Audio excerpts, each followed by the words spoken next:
Next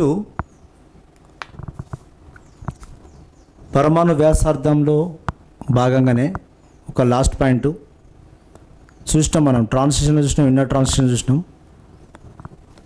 అయానిక radius, అయానిక వ్యాసార్థం అని ఒకటి ఉంటుంది.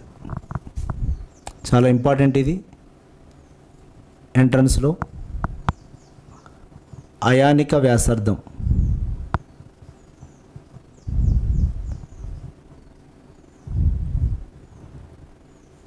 అయానిక్ రేడియస్ అని ఉంటుంది. అయానిక్ రేడియస్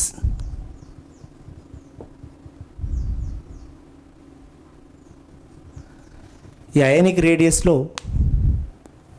ఒకటి తటస్థ పరమాణు ఉంటుంది, కేటయాన్ ఉంటుంది, ఆనయాన్ ఉంటుంది. కేటయాన్ ఉంటుంది, ఆనయాన్ ఉంటుంది. ఇక్కడ ఫర్ ఎగ్జాంపుల్ చూద్దాం. ఇక్కడ అయాన్స్ 2 టైప్స్. ఒకటి కేటయాన్,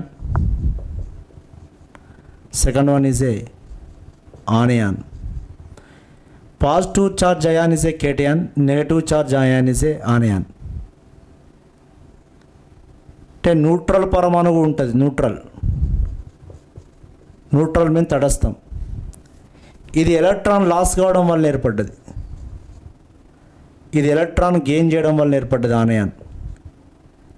అంటే ఒక న్యూట్రల్ పరమాణువు లాస్ అయితే కేటయాన్ ఏర్పడుతుంది, గ్రహిస్తే ఆనయాన్ ఏర్పడుతుంది. అయానిక్ రేడియస్ దీంట్లో డిస్కస్ చేద్దాం. ఇందులో మెయిన్గా సబ్జెక్ట్తో పాటు దాన్ని మీరు అప్లికేషన్లు ఉండాలని చెప్తున్నాం. సోడియం అయాన్, నియాన్, నెక్స్ట్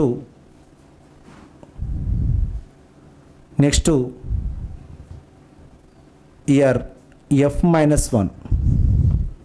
దీంట్లో ఏది పెద్దది? Second of all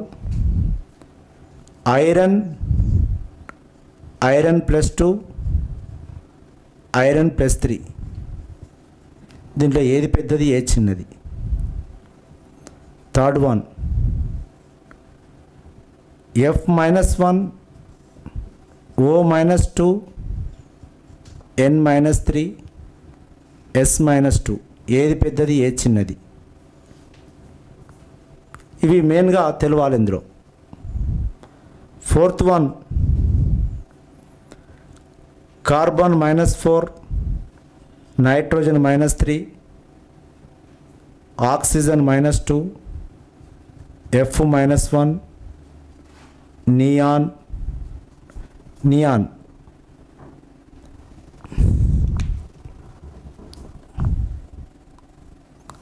Na+1, magnesium +2, aluminium +3, silicon +4. ఇందులో ఏది పెద్దది, ఏది చిన్నది? వీటిని డిస్కస్ చేద్దాం ఒకసారి. ఎప్పుడైనా రేడియస్ అనేది ఆనయాన్ greater than, next neutral greater దాన్, నెక్స్ట్ పాజిటివ్ కేటయాన్ ఉంటుంది. ఎప్పుడు ఇది ఐసో ఎలక్ట్రానిక్ సిస్టమ్ అయితేనే డిస్కస్ చేయాలి.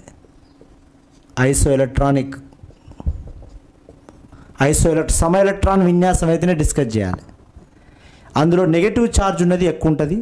ఎందుకంటే ఇది గెయిన్ చేయడం వల్ల నేనేం చెప్పినా రేడియస్ అంటే nucleus to outer most orbit electron cloud అని చెప్పిన. ఎలక్ట్రాన్ క్లౌడ్ అంటే గెయిన్ చేయడం వల్ల క్లౌడ్ పెరిగింది, రేడియస్ పెరిగింది. ఓకేనా? అదే పాజిటివ్ అంటే లాస్ కావడం వల్ల రేడియస్ తగ్గింది, ఎలక్ట్రాన్ క్లౌడ్ తగ్గింది. నౌ ఇది 11-1 ఎలక్ట్రాన్ అంటే 10. ఇది 10, ఇది 9+1. ఇందులో this is anion, this is cation. ఇందులో పెద్దది ఎవరంటే the size of the atom radius అనుకోవచ్చు. Fluoride minus neon greater than Na plus ion. అర్థమైంది. ఇప్పుడు ఇది లాస్ కావడం వల్ల రేడియస్ కుంచుకుపోయింది, బట్ ఇది గ్రహించడం వల్ల రేడియస్ పెరిగింది. ఎప్పుడైనా ఆనయాన్ is greater than the size are radius ఆనయాన్ ఎక్కువ ఉంటుంది, నెగటివ్ ఛార్జ్ ఎక్కువ ఉంటుంది. రెండు ఆరు అయాన్లే. అయాన్స్ అనేటివి 2 టైప్స్ ఉంటాయి, కేటయాన్ ఉంటుంది, ఆనయాన్ ఉంటుంది. ఓకేనా. Positive charge ion cation, negative charge of ion is anion. ఓకేనా. ఫ్లోరైడ్ ఈజే ఇది 10 ఎలక్ట్రాన్సే, ఇది 10 ఎలక్ట్రాన్స్, ఇది 10 ఎలక్ట్రాన్, బట్ ఇది గ్రహించడం వల్ల ఏర్పడ్డది ఆనయాన్. అట్లా కంపేర్ చేసి చూసుకోవాలి. Next year iron EJ 26 minus 2 24, 26 minus 3 23. ఇందులో సైజ్కి వస్తే iron greater than iron plus 2 greater than iron plus 3. ఇది 3 లాస్ అయింది, ఇది 3 లాస్ అయింది, ఇది 2 లాస్ అయింది, ఇది నో లాస్. ఓకేనా. అందుకే iron is a neutral atom ఎక్కువ. ఇక్కడ నెగటివ్ ఛార్జ్ చూద్దాం. అంటే less positive charge is more radius, తక్కువ ధనావేశం ఉన్నటువంటిదే ఎక్కువ. ఓకేనా. ఇట్లా అనుకున్నప్పుడు ఇంకొక విషయం చెప్తుంది ఇక్కడ.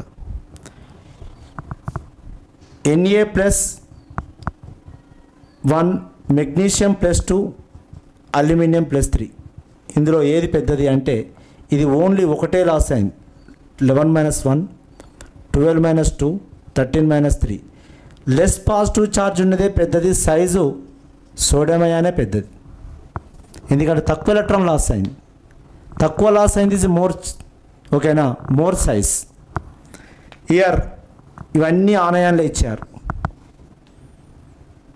ఇంకొక విషయం చెప్తున్నా ఇక్కడ, గుర్తుపెట్టుకోండి. నా 5th పాయింట్ చెప్తున్నా. F-1, O-2, N-3లో ఏది పెద్దది? Which one is big? 9+1, 8+2, 7+3. ఎప్పుడైనా ఎక్కువ ఎలక్ట్రాన్ గ్రహించింది పెద్దది కావునా అంటే what N-3 is a greater than O-2 is greater than F-1. ఇది పెద్దది. ఓకేనా. ఇది పెద్దది. సమ ఎలక్ట్రాన్ విన్యాసం ఉన్నప్పుడు నెగటివ్ ఛార్జ్ ఉన్నటువంటి అయాన్ అది పెద్దది. N-3 పెద్దది. ఎందుకంటే ఇది 3 ఎలక్ట్రాన్లు గ్రహించింది, ఇది 3 ఎలక్ట్రాన్ గెయిన్ చేసింది. ఇది 2 ఎలక్ట్రాన్ గెయిన్, ఇది 1 ఎలక్ట్రాన్ గెయిన్. ఓకేనా. నా ఇక్కడ ఒక కన్ఫ్యూజన్ చేస్తాడు నన్ను, అమ్మా అరే అటెండెన్స్ నా సార్ ఇక్కడ ఇచ్చిన దాంట్లో ఇది పెద్దదా సార్ అని అంటాడు. గక్కనే పప్పులా కాలేయడం అంటే అదే కథ.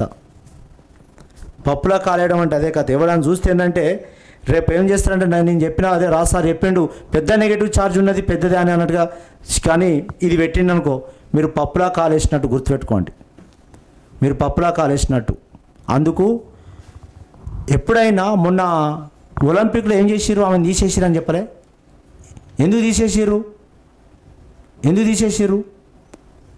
మార్చి ఆడే వెనక మంచిగా తింటాంది, తినడం వల్ల ఏమైంది, వెయిట్ వచ్చింది. వెయిట్ రావడం వల్ల ఏమైంది, అక్కడ ఉన్నటువంటిది వెయిట్కే లెక్క పెడతారు కదా, ఎన్ని కిలోలకు ఉన్నారు ఏం కథను లెక్క పెడతారు. అప్పుడు ఏమైంది, వెయిట్ ఎక్కువ వచ్చింది కదా. అందుకే సమ ఎలక్ట్రాన్ విన్యాసం ఉన్నదో చెక్ చేయాలి. ఓకేనా. సమ ఎలక్ట్రాన్ విన్యాసం ఉన్నదో చెక్ చేయాలి. సమ ఎలక్ట్రాన్ విన్యాసం ఉన్నా కాడ ఓకేనా అప్పుడు లెక్క పెట్టాలి. నా ఈ నాలుగింటి లెక్క పెడదాం. ఇది 9+1, ఇది 8+2, ఇది 7+2, ఇది 7+3, ఇది 16+2. ఇది ఆర్గాన్ కోవకు చెందినటువంటిది, గుర్తుపెట్టుకోండి.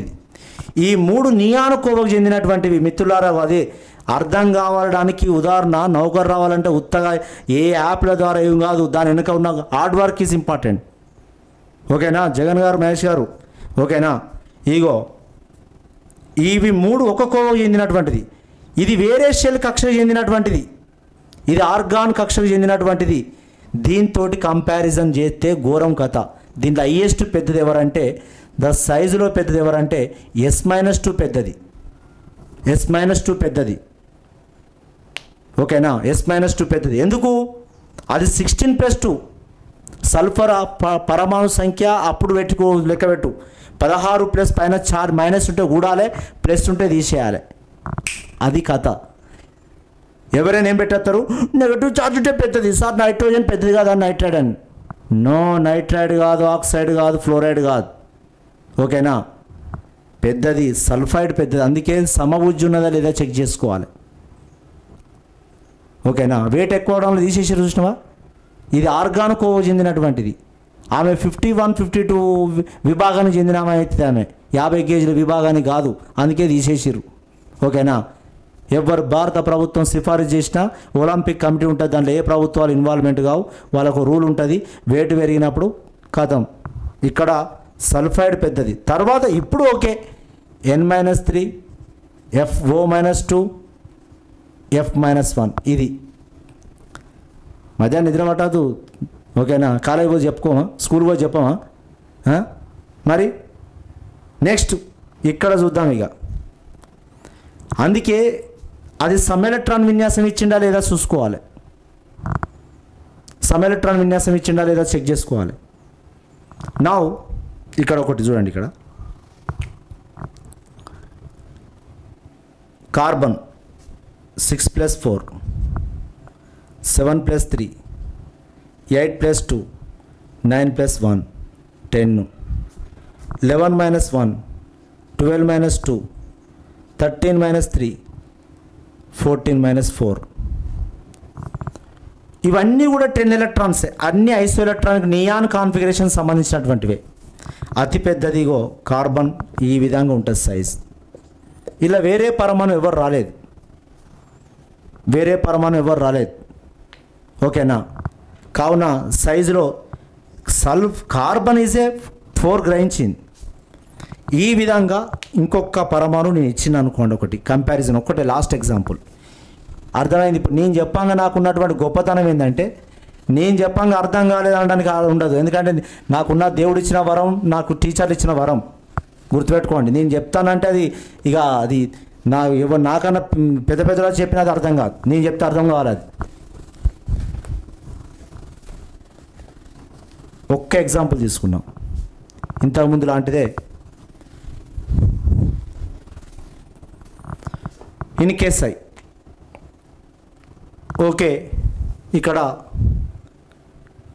F-1 తీసుకున్నా, O-2 తీసుకున్నా, N-3 తీసుకున్నా, కార్బన్ -4 తీసుకున్నా, ఇంకొకటి పొటాషియం +1 తీసుకున్నా. అందుకే గమనించాలి ఇక్కడ ఈ ఎన్నిట్లో ఏది పెద్దది అని అడిగింది అనుకోండి, మరి వీటికి సమబుజ్జి సమ్-ఎలక్ట్రాన్ విన్యాసం ఉందా చెక్ చేసుకోవాలి. ఫస్ట్ ఆఫ్ ఆల్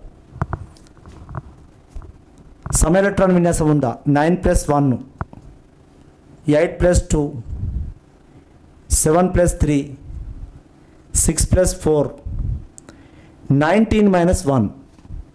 ఇది ఆర్గాన్ కోవకు చెందినటువంటిది.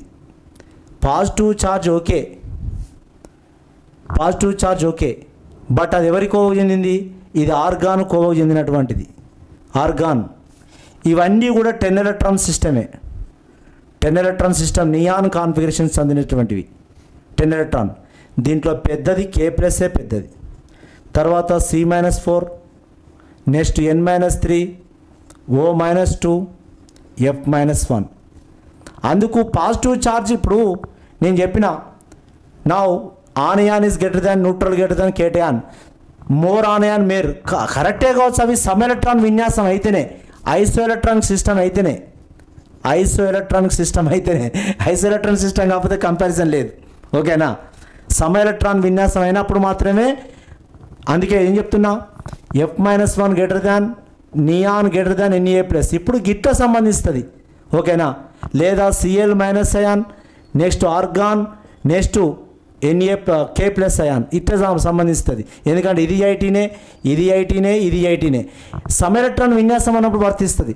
కానీ సమ్-ఎలక్ట్రాన్ విన్యాసం కానప్పుడు దాంట్లో అటామిక్ నంబర్ ఏది హైయెస్ట్ ఉంటే అది పెట్టాలి. ఓకేనా, డిఫరెంట్ దబ్బున ఒకవేళ ఇప్పటిదా నేను తిరిగి చెప్పుకతే వాడొద్దు నాకన్నా తెలియగలడు పేపర్ తయారు చేస్తాడు. పిల్లలకి ఏమని అర్థమైంది, అందుకే నేను భిన్నంగానైనా చేసి చెప్పుకుంటా. పిల్లలకు నేను ఇబ్బంది పడ్డా మంచిదే, ఎక్స్ప్లెనేషన్లు ఇబ్బంది పడ్డా మంచిదే అని నేను ఎగ్జాంపుల్ వేసుకుంటా నేను. ఓకేనా, ఎగ్జాంపుల్ మంచిది వేసుకుంటా, ఏం ఇబ్బంది పడను. ఓకేనా, అయ్యో పిల్లలు ఏమనుకుంటారు అని చెప్పి మంచి అర్థమయ్యేటివి తీసుకొని చెప్పాను నేను. ఓకేనా, నేను ఇబ్బంది పడతా, వాళ్ళని ఇబ్బంది పెడతా. ఓకే, దిస్ ఈజ్ ఫైనల్ అర్థమైపోయింది. ఓకే అంటే వేరే గ్రూప్ దాంతో కంపేర్ చేసినప్పుడు మాత్రం అదే పెద్దది అవుతుంది. Next, yes all of you. Then we go to next one, ionisation potential, అయనీకరణ శక్మం, అయనైజేషన్ పొటెన్షియల్. నెక్స్ట్ ఫ్యాక్టర్ అయనీకరణ శక్మం.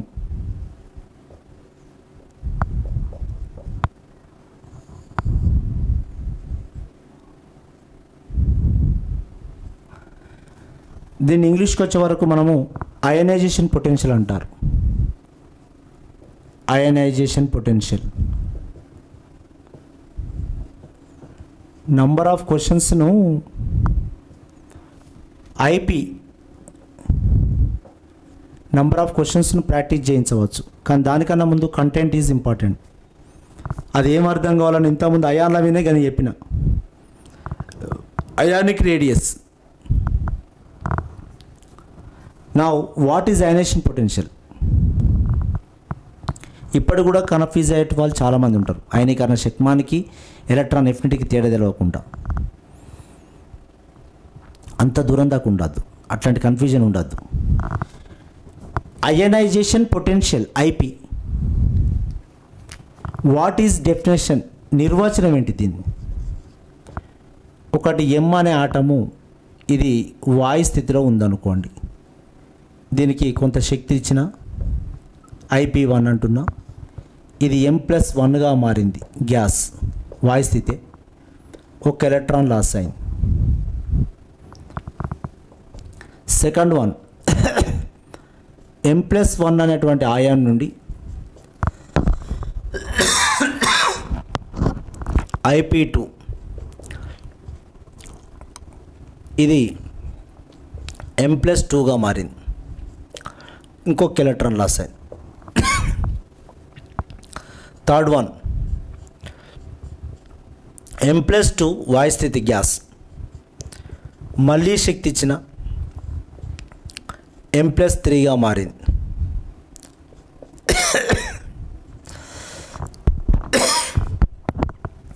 ఈ ఐపీ వాల్యూస్ ఎట్లుంటాయి? ఐపీ వాల్యూస్ ఎట్లుంటాయి?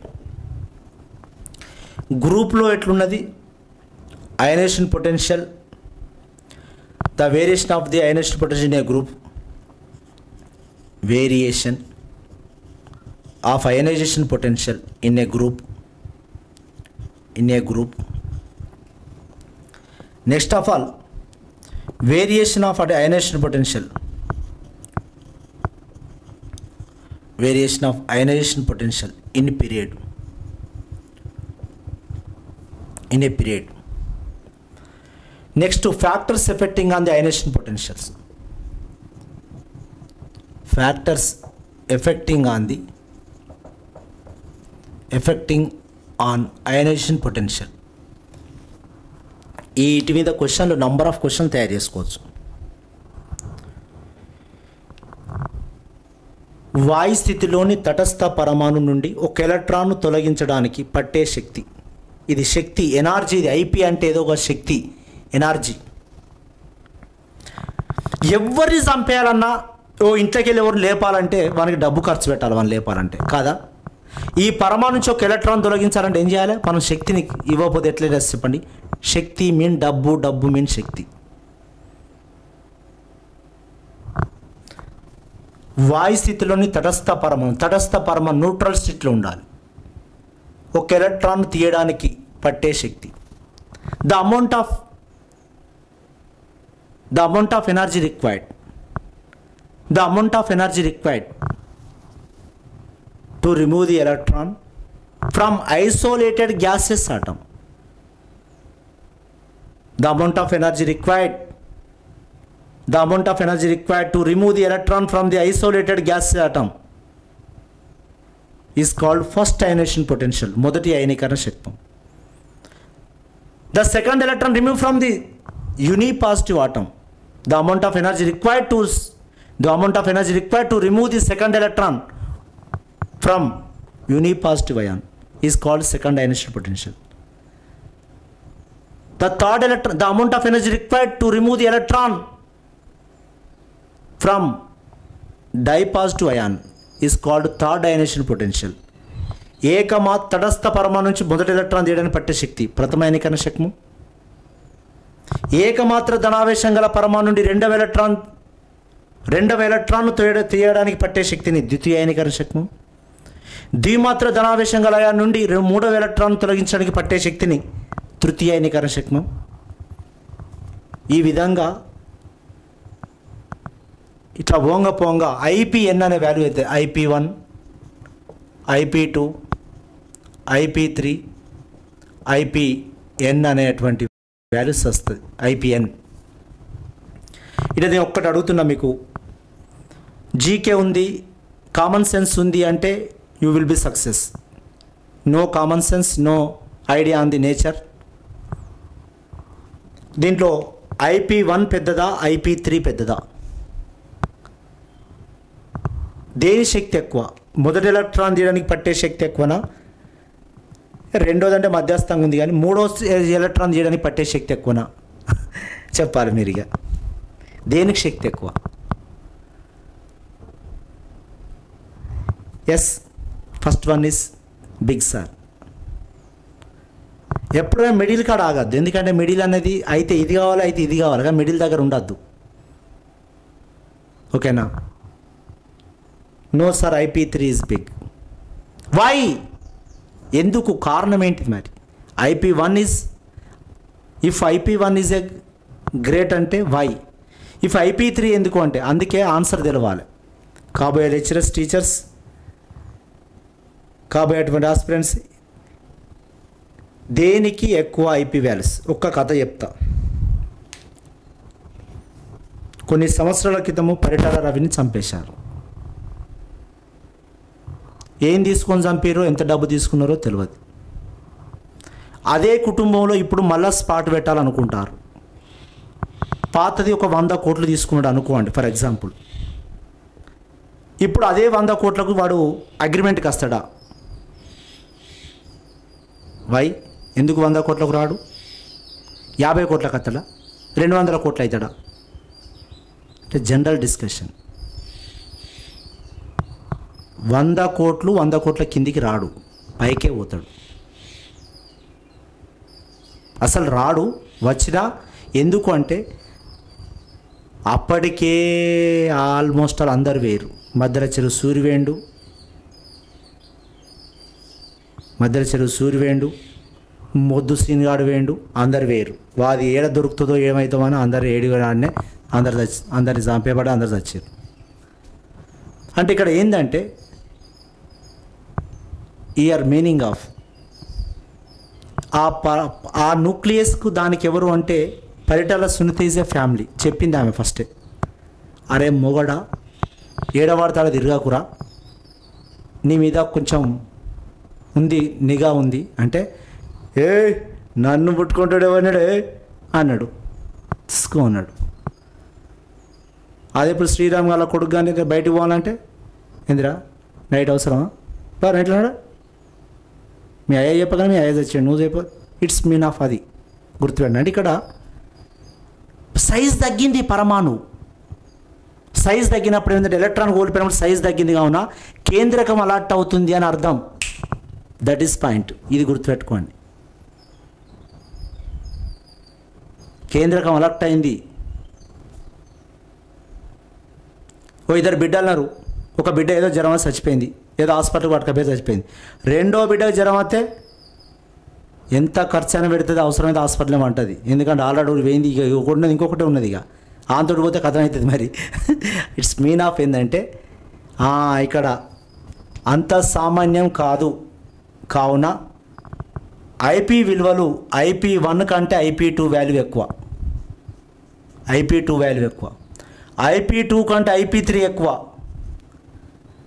నౌ ఇట్లా కొట్టుకుంటే IPN వాల్యూ క్రమంగా పెరుగుతాయి. ఇది గుర్తుపెట్టుకోండి. క్రమంగా IP1 less than IP2, IP2 less than IP3. ఓకేనా? పోనీ పరమాణు పోతుంటే సైజ్ తగ్గుతుంది కదా, సైజ్ తగ్గితే nucleus attraction increase on the valence shell. కావున IP value gradually increases. IP1 ఒకవేళ ఇది 10 అనుకుంటే ఇది 20 అవుతుంది, ఇది 20 అవుతుంది, ఇది 50 అవుతుంది, 50 అయితే ఇది 100 అవుతుంది. పొంగ ఓకేనా? పెరుగుతుంది. ఓకేనా? పెరుగుతాయి. ఒక పరమాణు నుంచి దానికే కంపేర్ చేయాలి. ఫస్ట్ అయనైజేషన్ పొటెన్షియల్ కంటే second IP is more, second IP కంటే third IP is more. Okay, అర్థమైంది. ఎందుకంటే ఏ పరమాణు అయినా సైజ్ తగ్గుతుంది కదా, సైజ్ తగ్గినప్పుడు కేంద్రక ఆవేశం పెరుగుతుంది.